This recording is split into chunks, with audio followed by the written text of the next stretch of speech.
Welcome back to the X podcast, and we thought we had so much fun in our last episode we would do a part 2. Pastor Matthew was gracious enough to stick around and hang out. Last one was a whole lot of fun. Yeah. Not controversial at all. No, it wasn't. It was a lot of fun. I didn't think so. No. It was fun. No. Send your hate to Matt. All I remember is you just scrolling through my Facebook feed and trying to find things that are controversial. Finding all the posts. Such a screenager. Just always just stuck on your... Yes. Never heard that one? No. But I wanted to have a topic kind of both personal, but then also very specific to your roles again. And that is the power of focus. I'm already thinking towards 2023, goals, vision, life, all that kind of stuff. But before we go there, even thinking back to coming out of 2020, the role of pastor, leader, and how that has continued to evolve.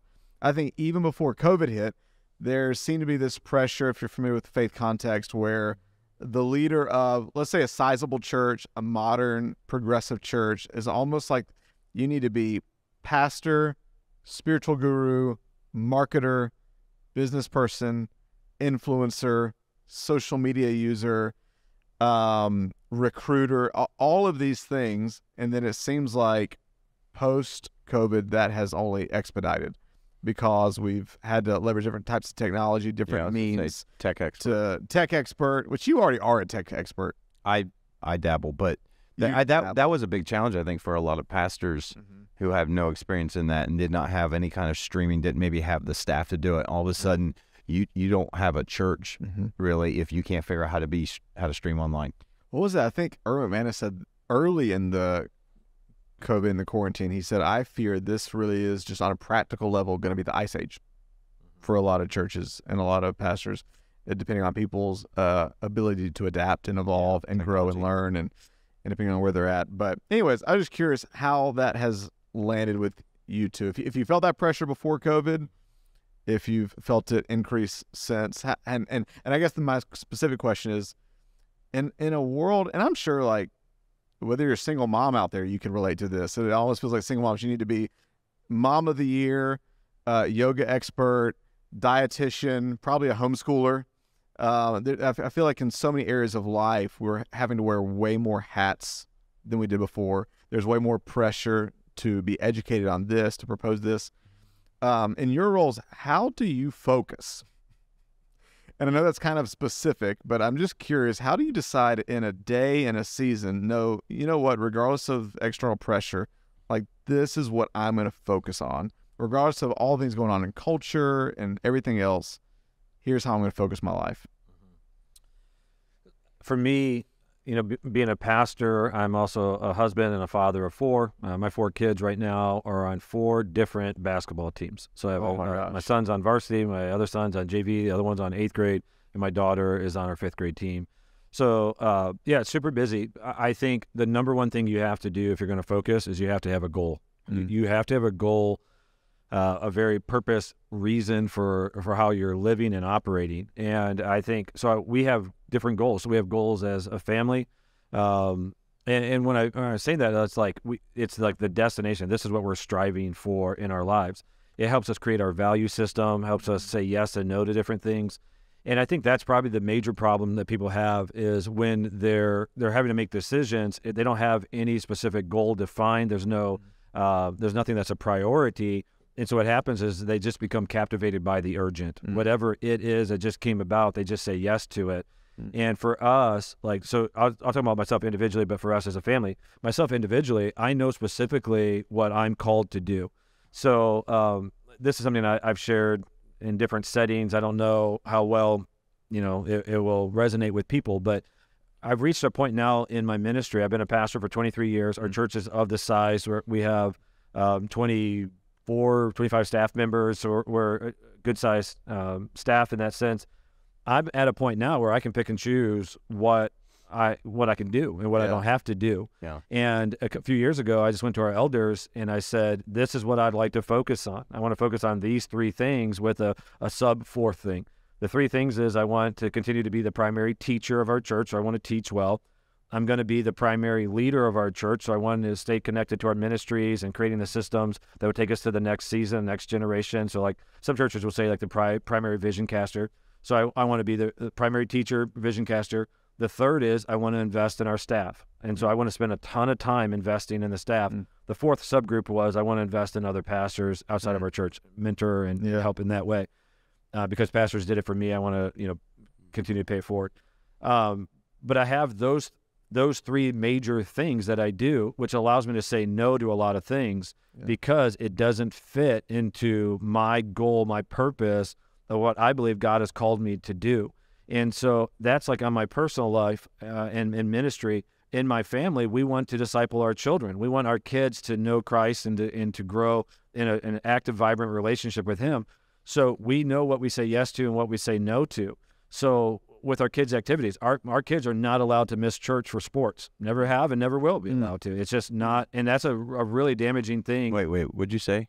You want to say it again? It's probably one of the most damaging things in modern day youth, I think, in the church, is that parents allow their kids to miss church for school activities, for sports, for other extracurricular stuff.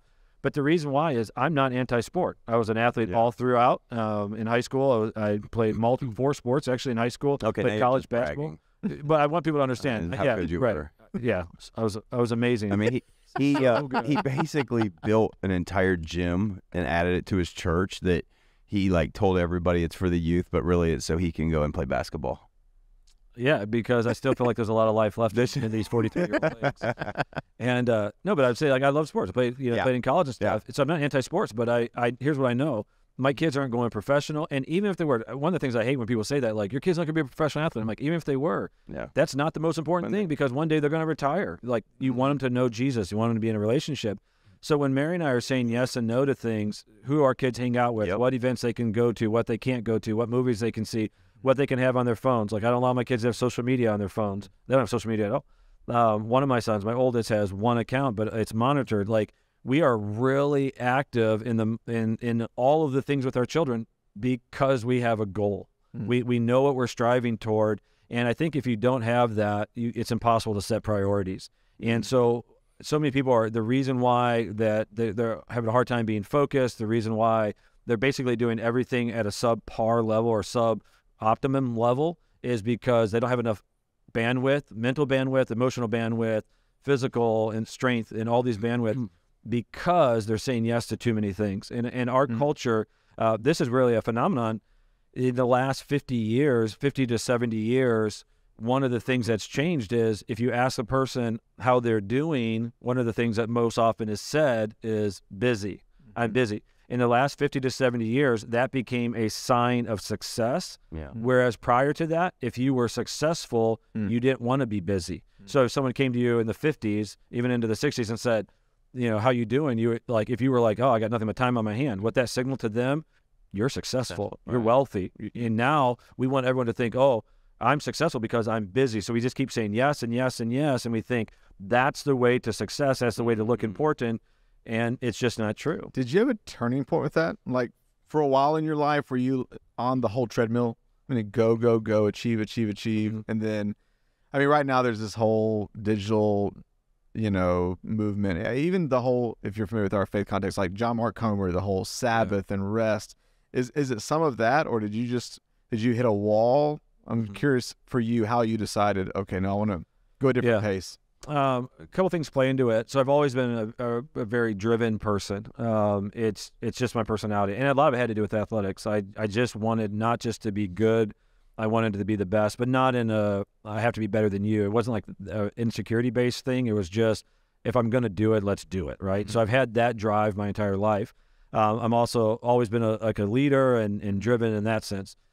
But one of the things I learned early on, it was a pastor said that influenced me, said you need to have a Sabbath. And so basically for the last 20 years, I've honored a Sabbath in my life. So it's on Friday. So Friday, I don't do anything ministry related, which is my profession.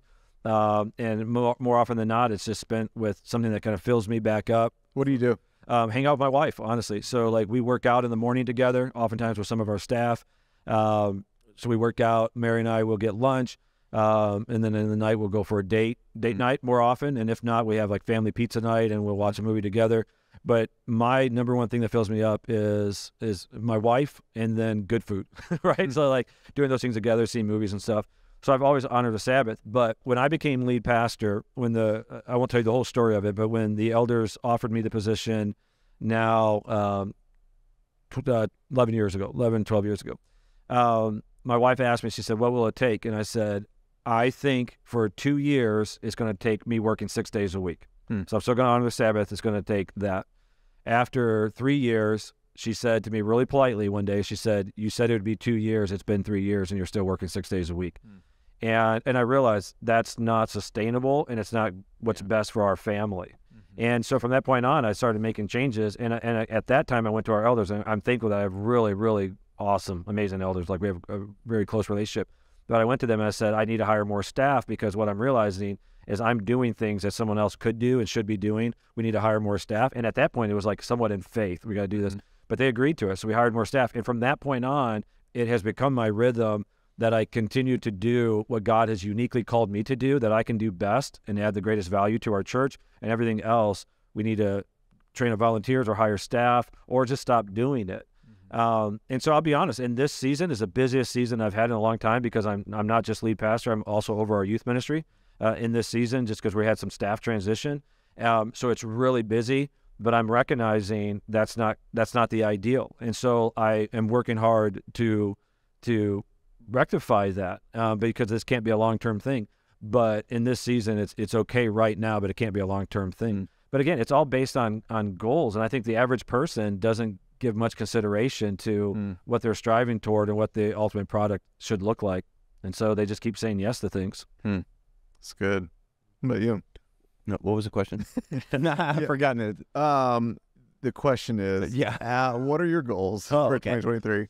My goals for 23. No, how do you, I mean, I guess kind of like two-part. How do you focus? How do you focus? How do you navigate the dual roles of what you're doing in life and in ministry and then decide, okay, no, this is the direction? Well, one of the things that's helping me get better is figuring out what I'm not good at. So as I've been growing and what I've realized, I thought I was really good at that person's better than I am at that.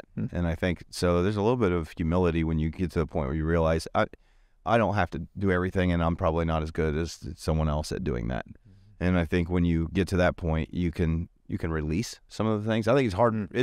It can be hard, for me because I'm also very driven and, my tendency would be to lean more toward, I want the control, not because I want to do it, but it's like if I don't feel like it's being done, I'm going to jump in and try to fix it.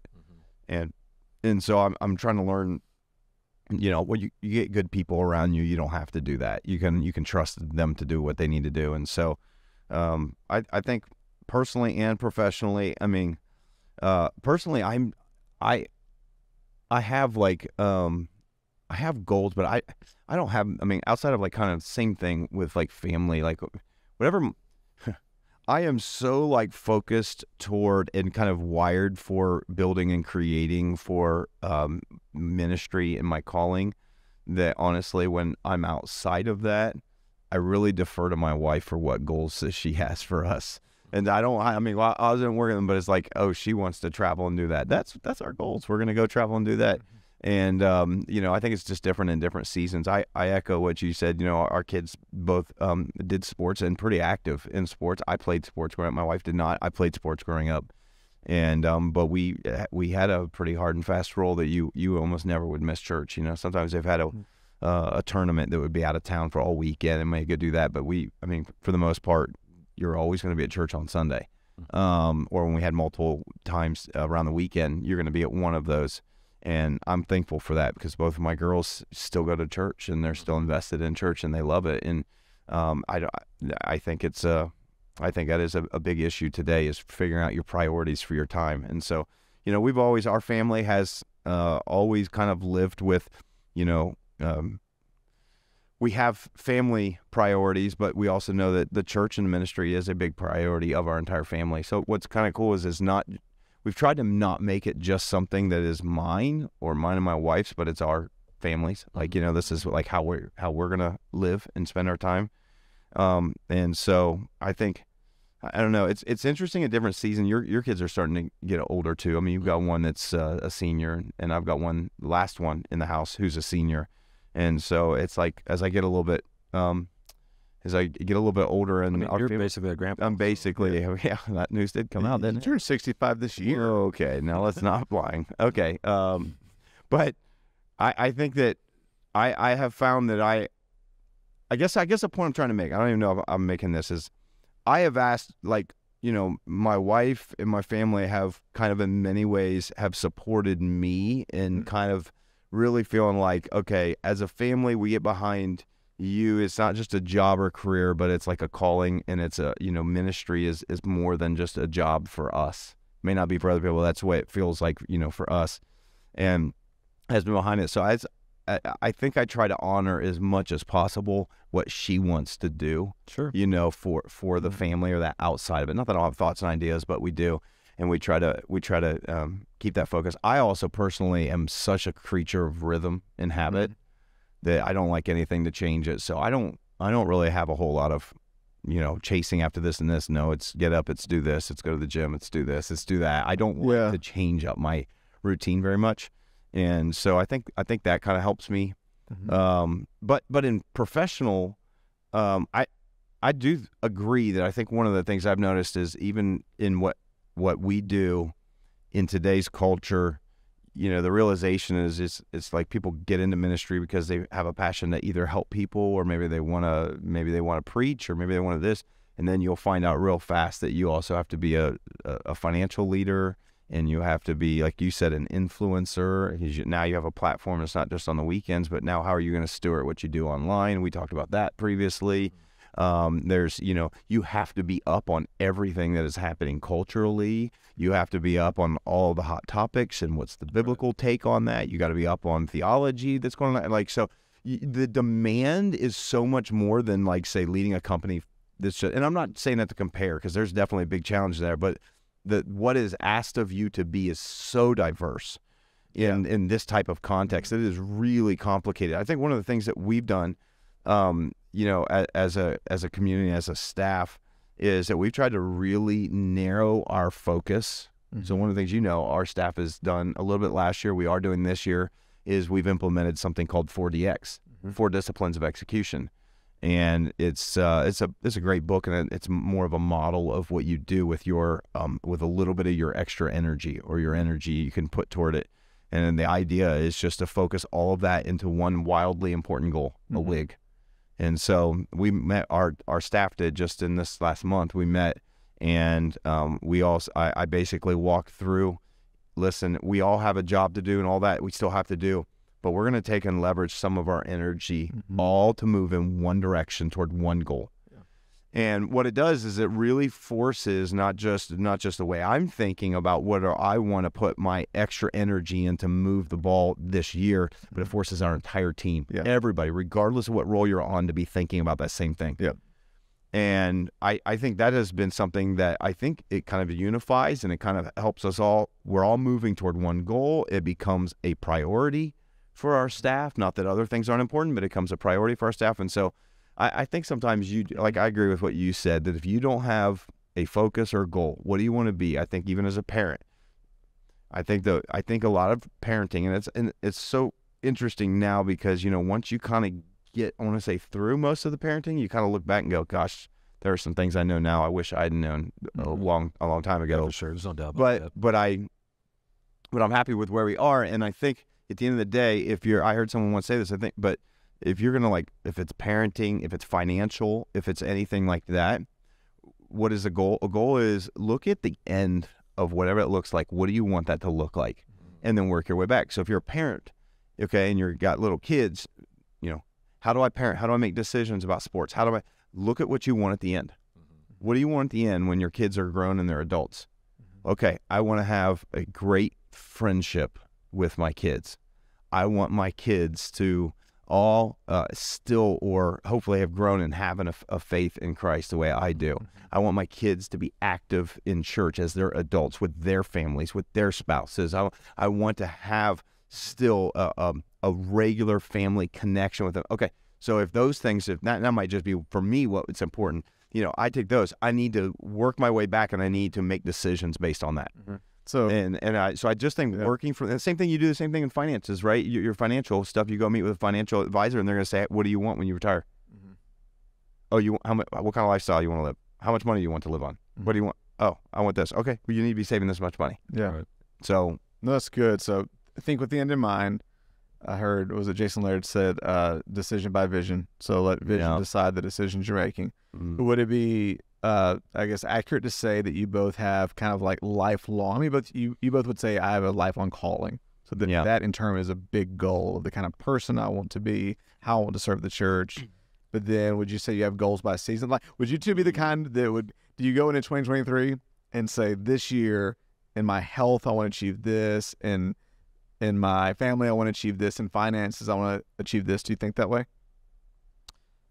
I do too, a little bit. So what's interesting is, like, in the ministry, so in my calling and profession, I am way more purpose than I am just in my individual life, because I'm kind of like you too. Like when I go home, it's a little bit more relaxed and to some degree go with the flow.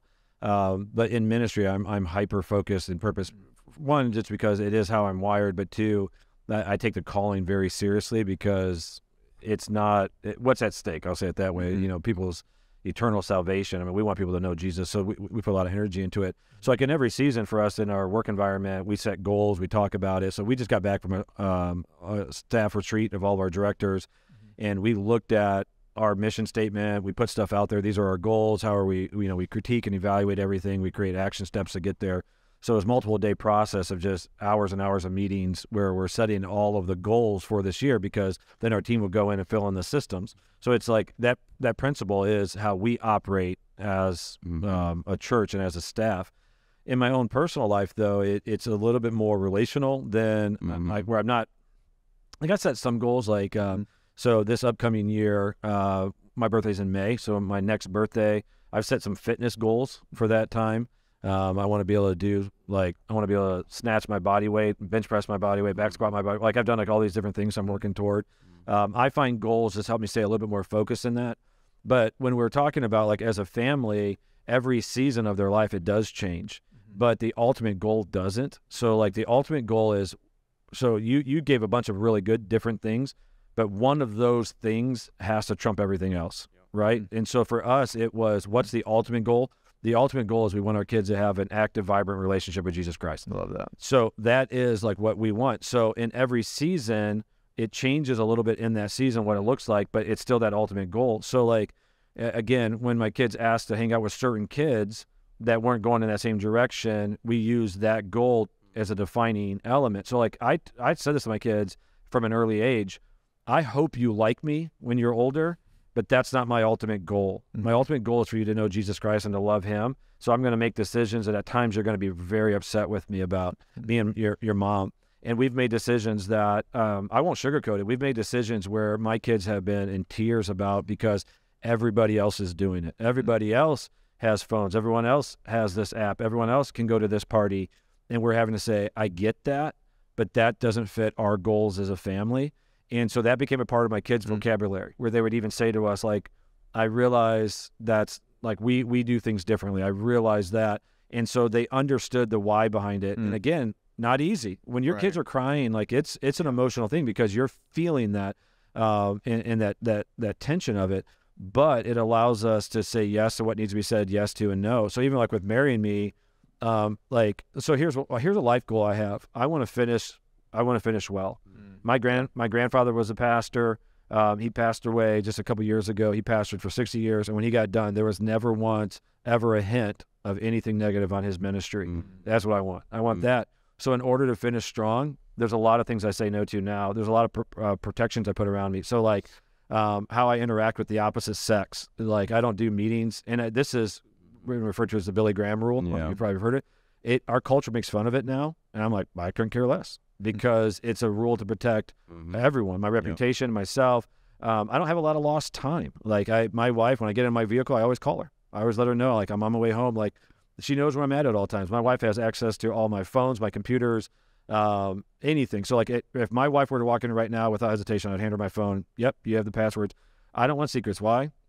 I don't want to have anything sneaky in my life that can hurt me from finishing well. So there's a lot of things like in my life that it's just goal driven. So in each season, it might look a little bit different. Like I'm not like every single day where I'm like, I can't do that because that's not my goal for this day. I'm not that person, but I have the big vision that I don't lose sight of. And so in seasons, we're making adjustments to it. That's good. That's great. That's so good. That's great.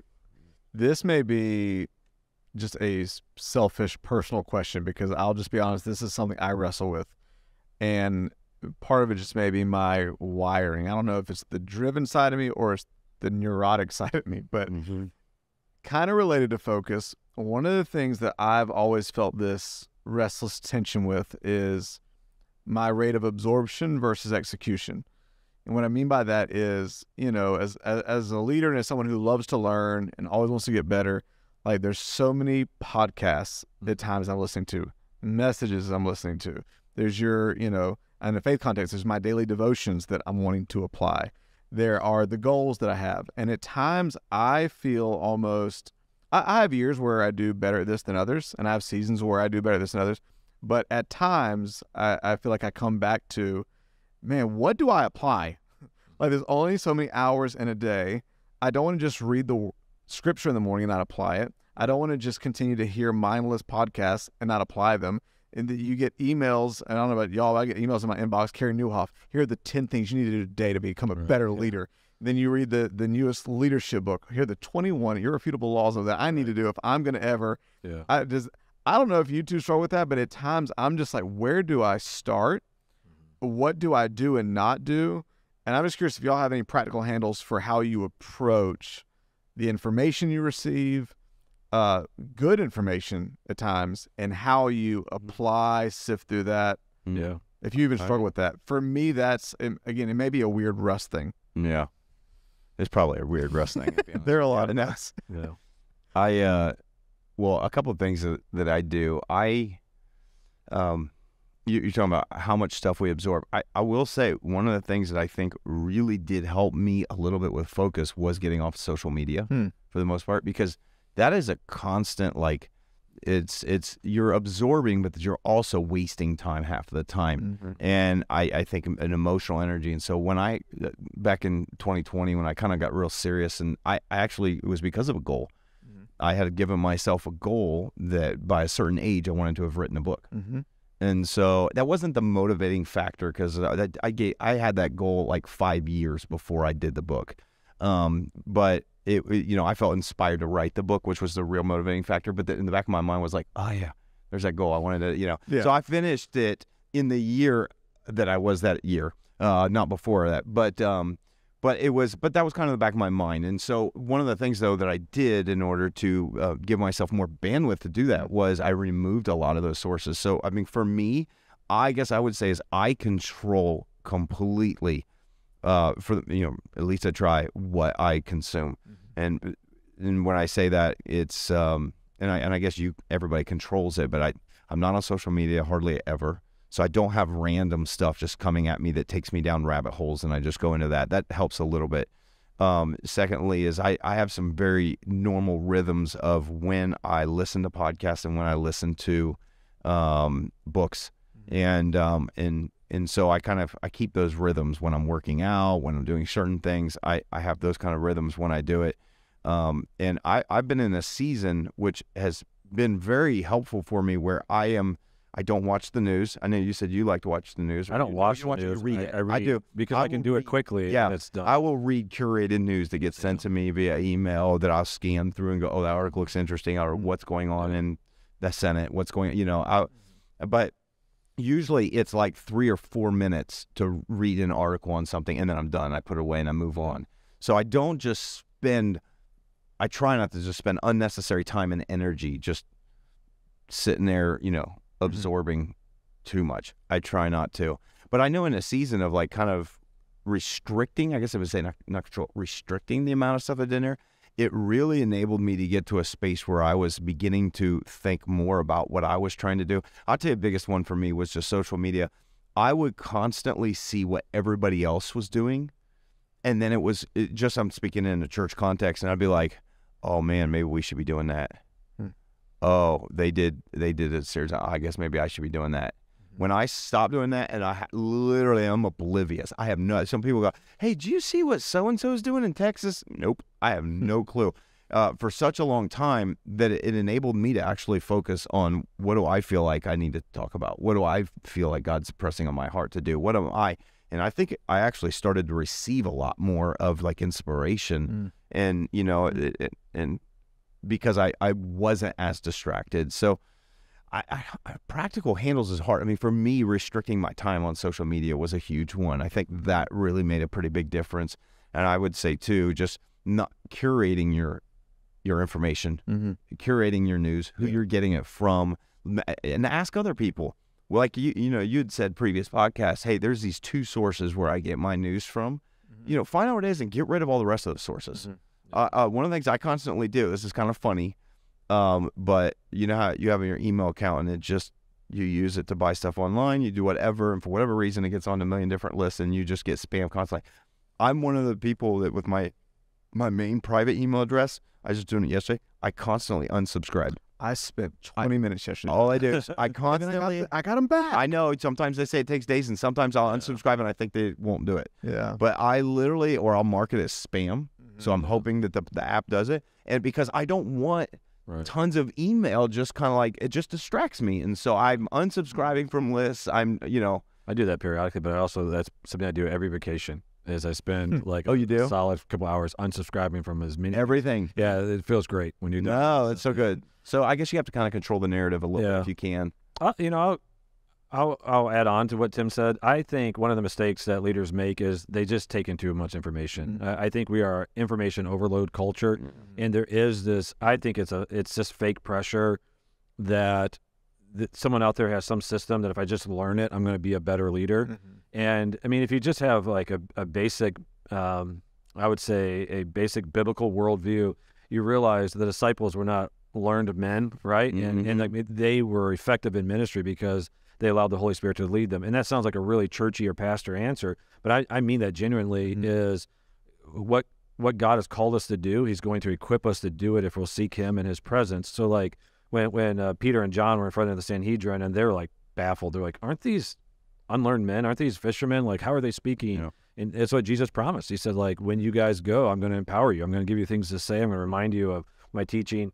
And I think as leaders, we would do well to limit the voices in our lives because whether it be just the next book that's about leadership or the next thing that some church is doing, because I agree with you, it can become the comparison trap where you're looking at a church. The problem with that is, one is people that don't know me, I'm not trying to throw shade at a church or whatever, but you hear these churches that are hugely successful and then like I'll know people on their staff and they're like, behind the scenes, it's chaos. Behind the scenes, people are getting burnt out and stuff. Not every church that is growing, has big numbers, and comes out with the next system, and that pastor's a leadership podcast, not every single one of them is actually really doing effective ministry. I just talked to a person on staff of a very large church in our country, and they said... What was that name? I can tell you. Oh, okay. And they said, you would be surprised at how few systems we had behind the scenes. And so you're like, you look at it, you go, okay. And, this is a church that will hold conferences and stuff like that. You're like, well, that's bizarre. But I also think, so not only sometimes is it not accurate, but also it's not your calling. I'm not called to lead the X church. Like I love Tim. We talk a ton behind the scenes. We encourage each other. We ask each other's opinions and give advice. And it's gold. It's golden, but it's like through the context of relationship. But how he leads his church is different than how I lead my church. Like we don't have the exact same system. So there's not going to be some other leader out there that I can just mimic. So I'd say limit voices. But then in your own life, about being focused is you have to build a system to be focused. The simple one that I teach our staff is this concept of plan, execute, critique, and repeat. You have to plan. So I keep talking about the goal, right? Like you figure out what your goal is, but just make a plan in your ministry. So you can do this in your individual life. You can do this in your ministry. Is the goal, so you're planning on how you're going to reach there. What steps do we need to take? What event do we need to do? What do I need to implement in my life? Once you do it, so you plan it, you execute it, live out the plan, do the ministry, whatever it is, and then critique it.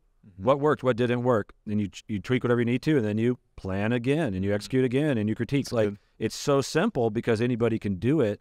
And yet not enough people do it. Not enough people stop and critique their system to go, is this actually working? So if I constantly am distracted, I have to take a step back. And that's what all your stuff is so important about, is I have to take a step back and go, what's distracting me from staying focused? So like, you're probably like me. I don't watch a ton of TV. Do you watch TV in general? Some. Yeah. I don't watch TV. I watch one show a night with my wife. That's kind of like our thing that we do to stay connected. And that's it. You know, and Thursday night, I don't work on Fridays. That's my Sabbath. So Thursday night, I stay up late and we'll watch a movie or something like that. But besides that, I'm not wasting a lot of time on that. I don't have social media on my phone anymore.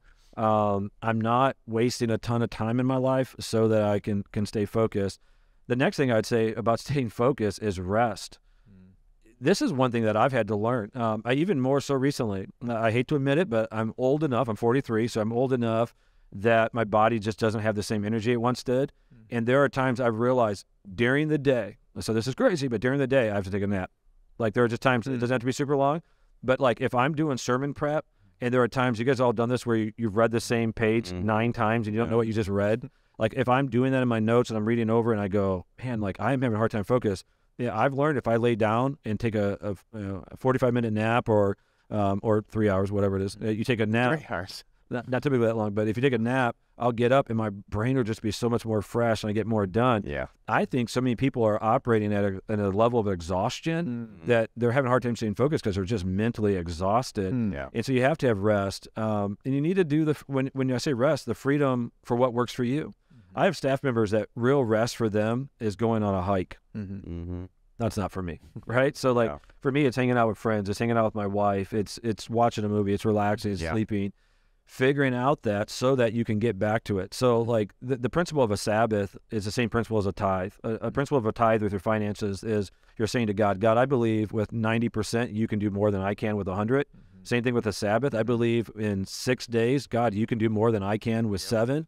But I also think throughout the rhythm of your life, God, I believe you modeled this. Jesus modeled a rhythm of rest and honoring a Sabbath, but also pulling away and going off for a day or two to be secluded, to pray. Jesus was never hurried. You don't see him ever say hurry in Scripture, run, like we got to get to this spot. So there's a rhythm of rest. You got to figure out what works for you and do that unapologetically. And what is your rest is different than my rest, is different than your rest. But like that's a big part of staying focused. And so like I think just simplifying it, and so I'm just not a fan. I would shock most people how little leadership books I read. I used to read them all, go to the conferences and listen to the podcast. And I realized all their churches are different. All their lives are different. And so like I might read something to get wisdom on like parenting. I might read something to get wisdom on like health in my own life because I know that's going to impact other things. But actual like leadership stuff, I really don't. I can't even think. I mean, even most of the stuff we read is more about culture shifts and changing because it's more educating. It's not so much leadership stuff. But then, and then lastly, I started this, but if you're not seeking God, it's really hard to stay focused on what He has for you, and you'll become captivated by the urgent of culture, and it might not be God's calling for your life. So you might be I'm not saying you personally. So I realize I'm saying you. Wait, what the heck? You general man.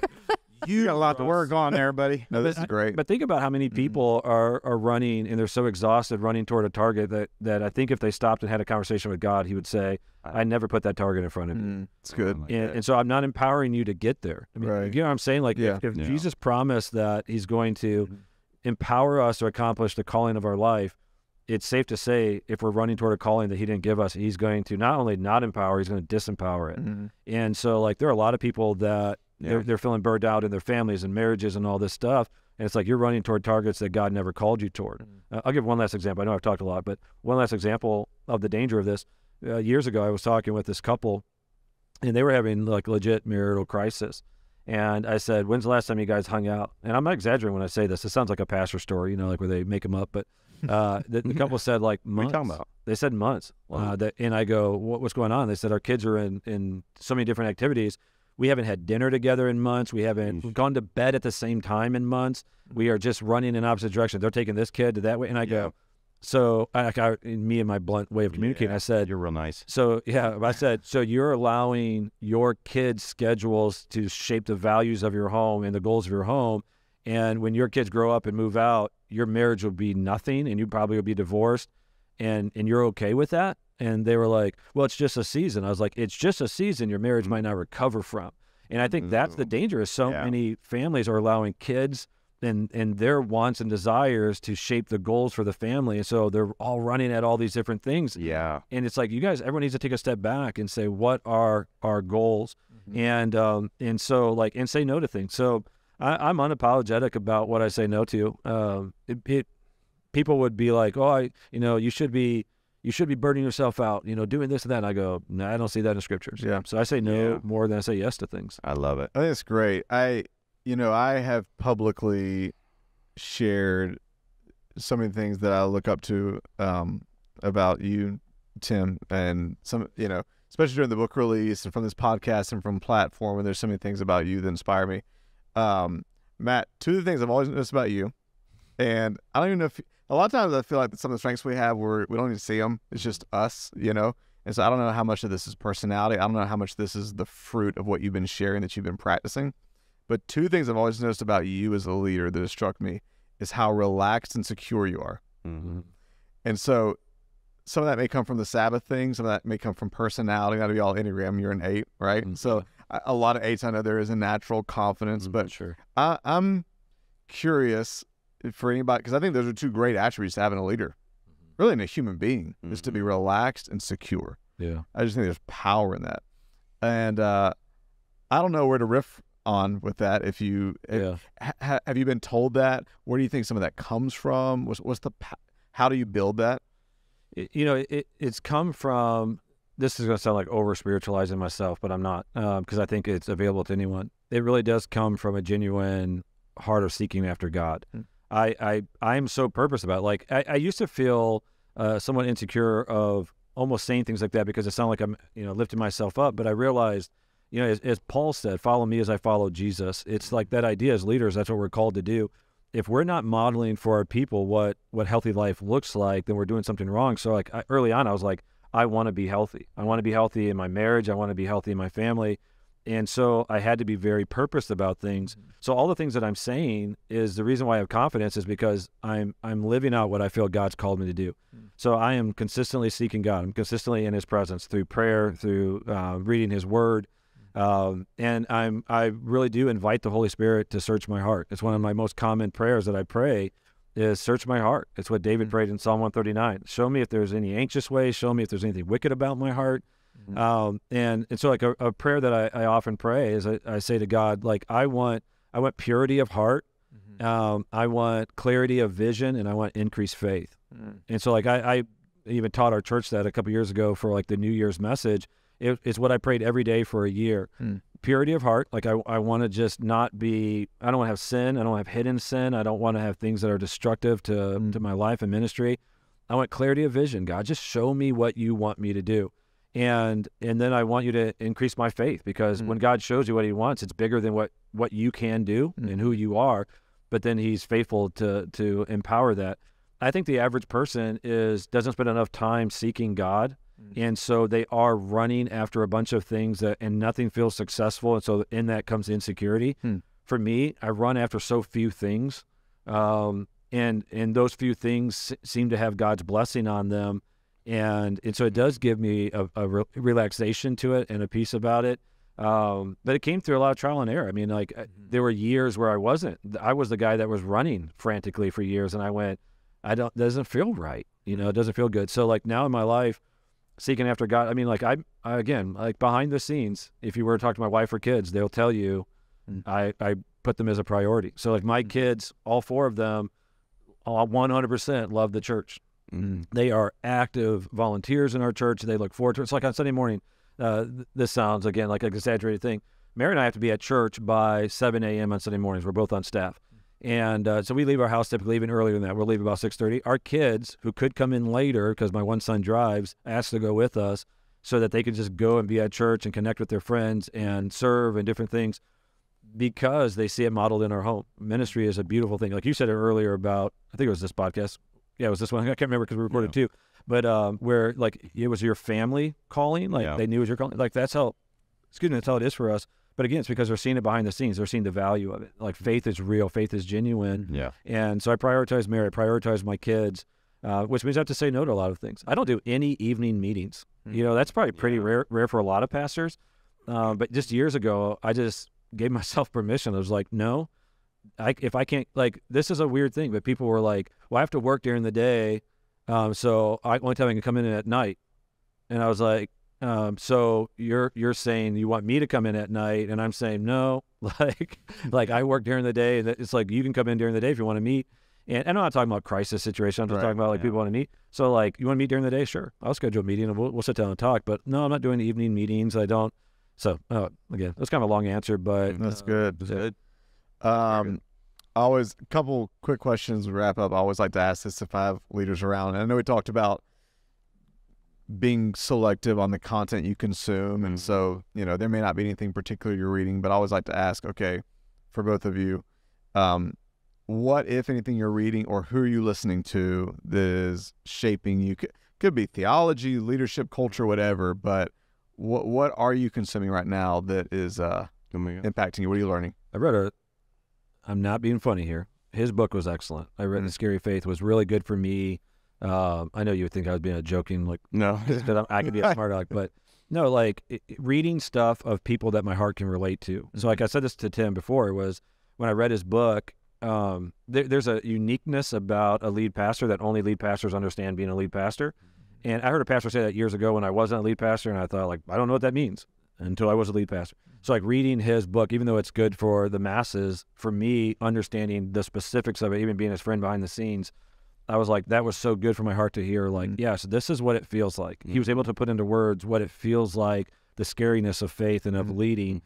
So that was good for me. There's a few others. You go ahead. I'll pull up my reading thing so I can answer better. One that I'm reading. So I consume probably, I would say 1 or 2, maybe 3 messages every week.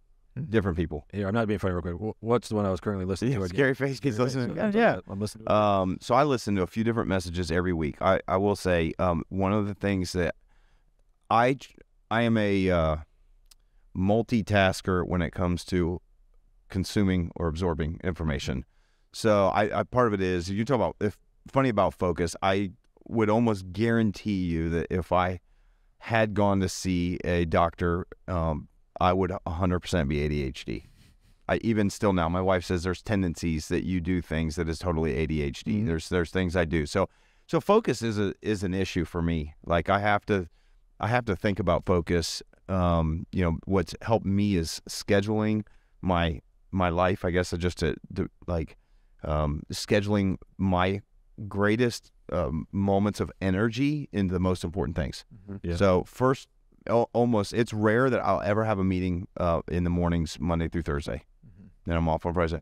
It's rare that I ever do it because that is where after I work out, I'm the clearest minded. It's your green zone. It's my green zone. Did you read it off? Yeah. It's my green zone. And so that's the time that I put toward one of my primary roles that I do. Like you said, what are the few things that you do, which is communicating, leading, preaching, and stuff. And so those hours, I try to protect those hours. And but listening, I multitask.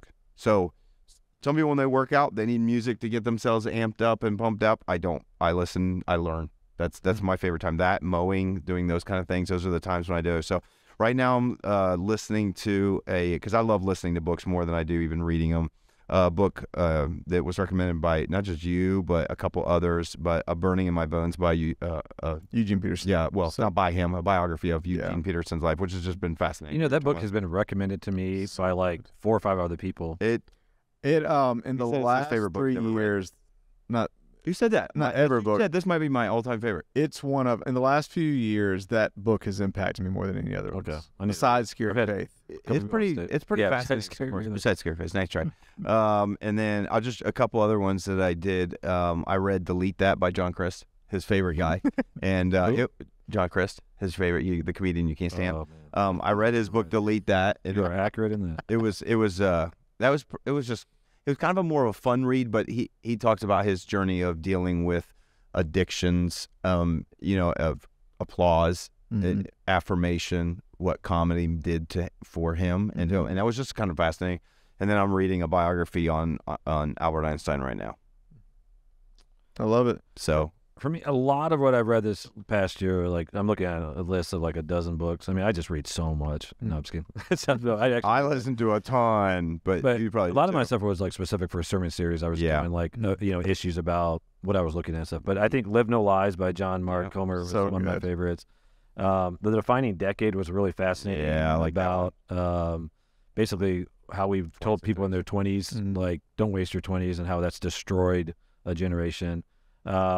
And then the other one, this is actually a pretty interesting one, The Coddling of the Americans. So good. Is really good. Yeah, I think a lot of people should read that. Just, it's fascinating. I'm not sure. That's not a Christian book, right? Nope. Yeah, okay. I didn't think either. The two authors are Christians. Yeah. So. Fascinating book. I just recommended that to somebody. Oh, so good. Yeah. He's got a new one coming out. Jonathan Haidt. Is it? Yeah. I like Malcolm Gladwell stuff. So his is more leadership stuff. I find his stuff really easy to process, and so I like a lot of. I think I've read everything he's written. I told him I finally started reading David and Goliath.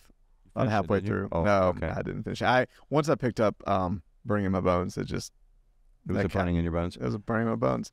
One last question. I heard I think it was on a Chad Beach Leaders. He asked this. I loved this question because he talked about like how like powerful it is for a leader to have always something in their pocket. Like, this is a verse that's been speaking to me. This is a leadership thought, or just something I've been chewing on that's been like I keep thinking. Anything that you've had in your pocket recently, so to speak, like a leadership thought you've been chewing on over the last week or month, a quote that you can't get out of your head, a verse that you've heard all your life that you just read and it's been sticking out to you. You got one? I would look it up. I write down a lot of those. Like, I know this was so bad as I know there's one. You ever had that happen where you're like, it's so good I can't remember it? Oh shoot, I'm just trying to think. I don't know, man. You got yours? Well, I mean, just a thought I've been wrestling with. It's hard. I mean, we talk about a lot of them. Usually when I have them, I usually flesh them out with you a little bit or something. But I think just right now, are you talking about like spiritual, or you just doesn't matter? Okay. I think one of the things that I've been really trying to process probably for the last month or so was just everything around the things I talked a little bit about with the all staff of trying to understand our current cultural shift and what's going on has kind of been something that's intrigued me. That's something like, and trying to understand, we talked about a little bit, I think, on our previous podcast, but what does it look like to do what I'm called to do in a post-Christian culture? And what is the thing that post-Christian culture is obsessed with, which is self. And so I think one of the things that if you were to go back over maybe the last year, I'm just trying to think and kind of parse through kind of if there's been a theme that has been woven through maybe some of the messages and the things I've done, it's probably trying to push back against this idea of elevating self. And so I feel like that's been something that's constantly been on my mind, not intentionally, but just as I think about culture and what I see in our culture, what I'm constantly trying to push aside. Rather, what does it mean to think about others over self? And so I think that's been something that I've been chewing on when I think about culturally. What's the cultural context right now? So I had some quotes and stuff written down, but I don't know exactly where I put them. But I don't know if you have something that you've been chewing on, or even not so much chewing on for leadership stuff, but just a couple thoughts that I feel like just been in my soul. There was a poem it was my favorite poem when I was in high school. There was a book that they gave us in school that it was like 101 famous poems. Okay, sorry. And there was a poem called "The Fool's Prayer," and it's just interesting. Like, there's just different seasons of my life that I go back to it. So the basic premise of the poem is this king is having a party, and he calls the jester to come up, and he asks him to do a funny prayer, like make us all laugh. And this jester guy gets up there, and he just prays the most convicting prayer. And in it, like like they even says, like they couldn't see, like behind this painted on smile, they couldn't see the bitter face that he actually had. Then he prays this like super convicting prayer about like the people that we've hurt in our lives, and the words that we were supposed to say that we didn't, like how much it would have meant to someone, but the words we did speak hurt people. Like, he goes through this whole thing, and then in the prayer says, "It'd be merciful to me, a fool." And then at the end of the poem, the king gets up and he goes about like in his garden, and it says like he whispers to himself, "Oh Lord, be merciful to me, a fool." And what's like really been ringing true in my mind and heart is whether I'm the jester or the king, I'm still a fool in need of mercy. And it's just like that reminder, whether I'm the pastor or the member, or whether I'm like a leader or not leader, whoever I am, I'm still the same fool that needs mercy. And I don't say that like in self-ridicule, like in the sense of like I have like this, beating myself up, but it's like I realize I'm just broken and I need mercy. So that's the other one. The other moment was, I don't know if you guys watched The Chosen. I don't know if that is something you guys are connected to at all. I like it. It's excellent. So I went and saw the movie they released it in theaters, the first 2 episodes of this season. And there's the character in there that plays Matthew, so my name, but he's a tax collector. But in it, there's this line where his mom says to him, like she almost like exclaims this. She says, "Matthew, he chose you." And then he responds, "To this day, I don't know why." And like when he said it, like it choked me up because like, I mean, that's like my heart, like I go, like, I know God chose me, but to this day, I don't know why, because I know of all the failures in my life. So it's just like that constant reminder of God's grace, that I need his mercy, and he gives it to me. So I love that. That's what's going on in my mind. I love that, there's because you're a deep Calvinist, so you'll really appreciate this. But I love Why do you do that? Oh, that so you ended the last one saying something like about him voting He does Hillary or something. But I love that Charles Spurgeon quote. He said, "Sure, I'm glad God chose me before I was born, because he surely wouldn't have afterwards." Yeah, that's good. I didn't want to tell you with the stuff that I really think about. So. Oh yeah. We'll be one of the things. No. We promise we won't air it. Yeah, they've already cut recording. You can go ahead and just to say no. Worst thing you've ever done. No, that's no. I like to dwell and think about really deep theological and philosophical concepts. That's for it. I want to whatever's noble, whatever's Okay. Thinking about Jesus and time travel. That's what Jesus and time travel. Yeah. So you're kind of fleshing out some concepts right now of eternity and humanity. I'm working on some thoughts, but yes. So that's a fascinating one. Yeah. Plus do you have anything in your pocket? Any leadership? Yeah, that's what I was going to ask you. What about you? See what I mean. I've written down, kind of like you. There's all those things that burn, and then you write them down. This one is going to sound very just super simple and really spiritual, but in my own life, I feel like a lot of like the Christian life is just getting back to basics. Yeah. In my own life, I've just been gripped by the thought that every rise and fall in my life, spiritually, emotionally, comes down to prayer, and just the power of prayer. Yeah. And like when you really get back into a season of prayer, it's just like this has always been the key. I agree, 100%. And so that on a personal level, let me see if I've written what I've written down. I mean, Eugene Peterson's book was so, I would use the word so human and holy. And it was just such I think so many thoughts and images from that book have been burning in my mind of what true pastoral work looks like. Yeah. Of being with people. And his book has made so much of, I'll speak for me, it's sometimes what I spend my time doing seems silly. Sure, yeah. Because it's just, he just burned to be with people. Yeah. And he had this colossal intellect.